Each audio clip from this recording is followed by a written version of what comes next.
Hello everyone, welcome to this class. तो आज हमें पढ़ना है मैथमेटिकल रीजनिंग चैप्टर नंबर 24। तो स्टार्ट करते हैं, लेट्स स्टार्ट।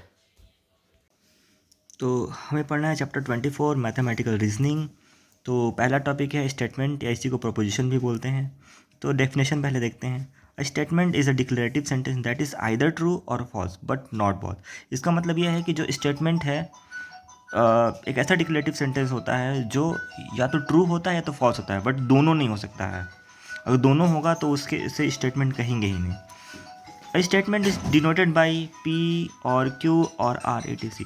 मतलब जो स्टेटमेंट है उसको पी क्यू आर इस टाइप के इंग्लिश अल्फ़ाबेट से डिनोट कर सकते हैं। इसका कुछ एग्जांपल से देख लेते हैं। इसके एग्जांपल से देख लेते हैं। Delhi is the capital of India, okay true, ये एक स्टेटमेंट है। Earth revolves around the sun, okay ये भी करेक्ट है, ये भी एक सेंटेंस है और एक स्टेटमेंट कहा जाएगा, सेंटेंस से स्टेटमेंट कहा जाएगा। 2+1 इज़ 4, ये फॉल्स है, बट क्या हुआ, ट्रू या फॉल्स, क्योंकि स्टेटमेंट का जो डेफिनेशन है उसको मैच कर रहा है। या तो ट्रू होना चाहिए तो फॉल्स होना चाहिए। ये दोनों ट्रूथ है, ये फॉल्स है। 2+1 3 होता है पता है, ये फॉल्स है, तो ये स्टेटमेंट है बट फॉल्स स्टेटमेंट है। ये दोनों ट्रू स्टेटमेंट, ये फॉल्स स्टेटमेंट है।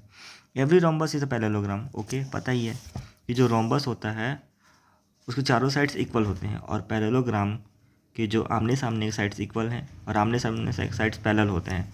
मतलब जो रोम्बस है वो पैरेललोग्राम के प्रॉपर्टीज़ को मैच करता है, इसलिए कि जो रोम्बस है वो पैरेललोग्राम होगा। मतलब ये ट्रू स्टेटमेंट है। All prime numbers are odd number.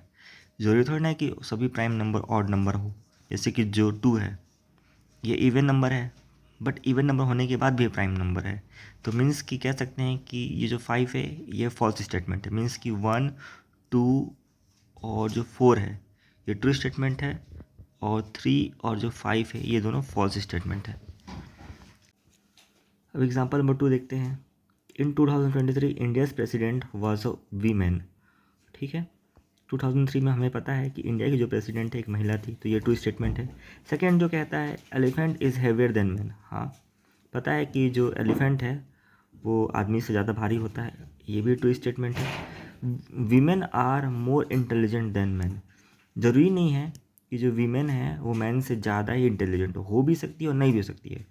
मतलब ये हो भी सकती है और नहीं भी हो सकती है, आइदर ट्रू और फॉल्स वाला केस है। तो ये दो हो भी सकती है और नहीं भी हो सकती है, ये दोनों केस एक साथ नहीं है, या तो हो भी सकती है नहीं भी, कोस आइदर और वाला केस है ये। तो इस तरीके से देख सकते हैं कि जो ये एग्ज़ाम्पल 1 के सारे सारे पॉइंट्स 1 2 3 4 5 और एग्ज़ाम्पल 2 के सारे पॉइंट्स 1 2 3 सभी के सभी सेंटेंस है, कुछ ट्रू है कुछ फॉल्स है, और ये वाला जो है आइदर और वाला केस है, बट सेंटेंस है ये। अब हम आगे बढ़ते हैं, ट्रूथ टेबल के बारे में जानते हैं। तो सबसे पहले इसका डेफिनेशन देखते हैं, जानते हैं कि होता क्या है। A table indicating the truth values of one or more statement is called truth table. मतलब एक ऐसा टेबल जिसमें एक या एक से ज़्यादा ट्रू वैल्यू मिले तो उसे हम ट्रूथ टेबल कहेंगे, ओके ठीक है। If statement is true then it is denoted by T and if it is false then it is denoted by F. मतलब अगर सेंटेंस ट्रू है तो उसे हम कैपिटल टी से डिनोट करेंगे, और फॉल्स है तो इसे हम कैपिटल एफ से डिनोट करेंगे, ओके। तो इसको समझने के लिए एक एग्जांपल लेते हैं। मान लेते हैं दो स्टेटमेंट पी और क्यू है, ठीक है। तो जो स्टेटमेंट पी है कहता है Ganga is a holy river, okay Ganga holy river है, सही है, इसलिए हम कैपिटल टी सिंबल का यूज़ किए हैं। दूसरा स्टेटमेंट कहता है Oppo is a helmet company, पर पता है हमें कि जो ओप्पो है एक मोबाइल कंपनी है, तो हेलमेट कंपनी हो ही नहीं सकता है, इसलिए फॉल्स है, इसलिए कैपिटल एफ से डिनोट किए हैं, ठीक है। तो फिर से एक और स्टेटमेंट लेते हैं, गंगा के लिए स्टेटमेंट ले रहे हैं। Ganga is a famous river, ठीक है, हॉली रिवर भी है फेमस रिवर भी है, मतलब ये भी ट्रू है। दूसरा क्यू, क्यू ओप्पो कंपनी के लिए है, ठीक है, तो Oppo is a good company, अच्छी कंपनी है, बट ये मोबाइल कंपनी है। अच्छी कंपनी है मतलब ट्रू है, बट ये मोबाइल कंपनी है, हेलमेट कंपनी तो है नहीं। तो सेकंड में दोनों ट्रू है। फर्स्ट में जो पी है वो ट्रू है बट क्यू जो है वो फॉल्स है। सेकेंड में पी भी ट्रू है और क्यू भी ट्रू है। तो अब हम देख सकते हैं कि दो दो स्टेटमेंट है पी और क्यू, इसमें से एक से ज़्यादा ट्रू है। अगर एक भी ट्रू होता तो भी कोई दिक्कत नहीं था, तो भी ये जो टेबल है वो ट्रूथ टेबल कहलाता ही। एक से ज़्यादा ट्रू है तो भी कोई प्रॉब्लम नहीं है, तो भी ये ट्रूथ टेबल कहलाएगा ही कहलाएगा। तो ट्रूथ टेबल कुछ इस तरीके से बनता है। इसमें और भी बन सकते हैं, और भी ट्रू या फॉल्स आ सकते हैं। इसमें भी जो क्यू स्टेटमेंट है इसमें भी और ट्रू या फॉल्स मिल सकते हैं। तो इस तरीके से ट्रूथ टेबल बनता है। तो हम प्रबोध बुक से कुछ एग्जांपल लेते हैं एनसीईआरटी के, देखते हैं। पहला है there are 35 days in a month. हमें पता है कि किसी भी मंथ में 35 डेज होते ही नहीं है, तो ये तो एक फॉल्स है। लेकिन फॉल्स है बट स्टेटमेंट तो है, मतलब फॉल्स स्टेटमेंट है ये। Mathematics is difficult. अब ये डिपेंड करता है कि सामने वाले किस नज़र से देखता है, किस उसका नज़रिया कैसा है, मतलब ये सब्जेक्टिव है। तो ये जो है सेंटेंस स्टेटमेंट नहीं होगा। तो स्टेटमेंट तब होता है जब वो डिक्लेरेटिव हो, मीन्स कि यूनिवर्सल ट्रूथ हो या तो यूनिवर्सल फॉल्स हो, ये सब्जेक्टिव ना हो, किसी के नज़रिया पर डिपेंड ना हो। ये नज़रिया पे डिपेंड है, इसलिए ये जो है स्टेटमेंट नहीं होगा। The sum of 5 and 7 is greater than 10। 7 + 5 12 है। पता ही है कि इनका जो सम है वो 10 से ज़्यादा ही है, ये मतलब ये ट्रू है, हर बार ही ट्रू होगा, इसलिए स्टेटमेंट है। चौथा number, the square of a number is an even number. The square of a number is an even number. जैसे 1 है, 1 का स्क्वायर जो है 1 मिलेगा, 2 का स्क्वायर 4 है। अगर 2 का स्क्वायर लेते हैं तो 4 मिलता है, बट 1 का स्क्वायर तो 1 है, 3 का स्क्वायर 9 है।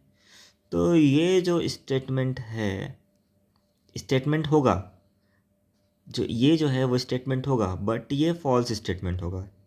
ये जो स्टेटमेंट होगा बट ये फॉल्स स्टेटमेंट है, क्योंकि हर नंबर का स्क्वायर इवन नंबर नहीं है। The sides of a quadrilateral have equal length. The sides of a quadrilateral, ठीक है। अगर क्वाड्रिलेटरल का साइड्स देखें, अगर क्वाड्रिलेटरल का साइड देखते हैं तो इसने बोला है the sides of a quadrilateral have equal length. पर ज़रूरी नहीं है कि जो क्वाड्रिलेटरल के जो साइड्स इक्वल लेंथ हो। अगर ये रेक्टेंगल है तो ये आमने सामने के जो साइड्स हैं वो इक्वल होगा और ये 90 डिग्री होगा। और अगर ये स्क्वायर है, अगर स्क्वायर मिलता है तो इसके चारों साइड्स इक्वल होगा।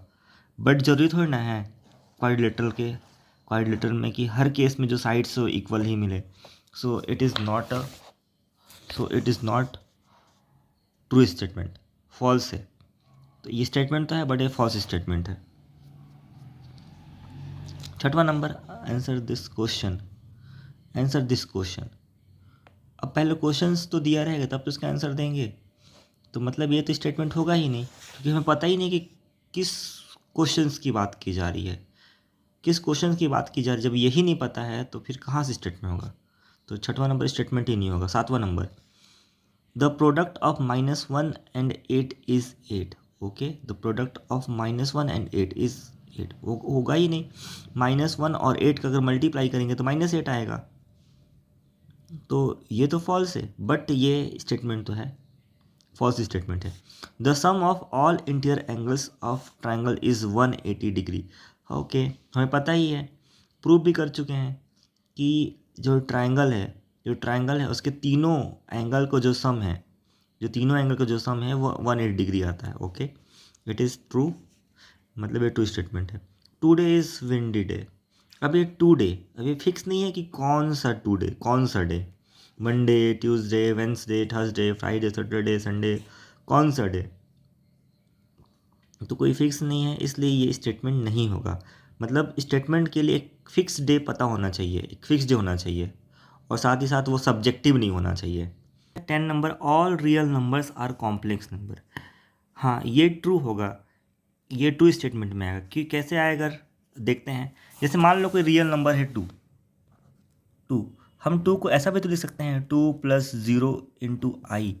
तो 2 + 0 × i जो है, 2 + 0 जो i है, ये एक कॉम्प्लेक्स नंबर है, और जो 2 एक रियल नंबर है। ठीक है।